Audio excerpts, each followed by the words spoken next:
Let's make strawberry jam.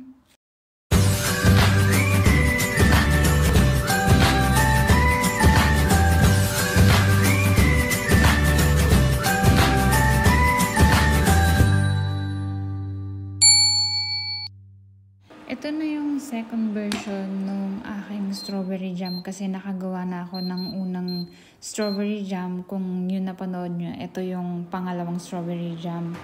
Mas bet ko to. Maglalagay lang tayo ng 750 grams, walang water ha, straight strawberry, and then 1 cup ng sugar. Yan, pagtapos nyan, papakuluan mo lang siya hanggang magsariling tubig na siya, magjujuice na siya ng kusa. Pag nag-juice na siya ng kusa, magko-continue lang siya mag-boiled. Bakit mas bet ko to? Kasi yung una kasi, nalagyan ko siya ng tubig. Ito kasi wala siyang water.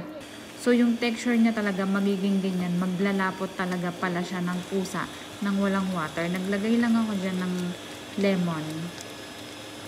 Konting lemon lang na. Mga 1 spoon ng lemon. Tapos i-smash lang siya ng pang potato smash para madudurog siya. Wala siyang iba kundi ganyan lang. Tapos hanggang maluto lang, babantayan mo lang siya hanggang maluto lang siya ng maluto. Tapos ang sakit, tumalsik siya sa akin. Tapos napaso pa kasi kumukulo yan, sobrang init.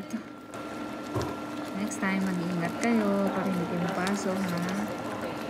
Tapos yan, pakukuluin lang siya natin ng pakukuluin hanggang maglalapot siya ng sarili niya. Halo lang ng halo para hindi siya maninikit kasi ito yung maninikit siya sa ilalim. Tapos yung lasa niya pag maglalasang sunog. Kaya dapat nahalo siya ng bonggang-bongga. At ayan, yung texture niya konti na lang maluluto na siya. Yan na siya. Ganyan, 'di ba? Ang bilis lang. Tapos pwede natin siyang isalin. Ngayon, pag sinalin natin siya, make sure lang na hindi kayo mapapaso ha. Parang ako, napaso lang ako kanina. Pero okay naman na siya. Dahan-dahan lang. Parang natatakam na ako sa kanya. Sobrang sarap. Please do follow me for more video. Thank you so much. I love you all. The homemade strawberry jam a la Lay Hill.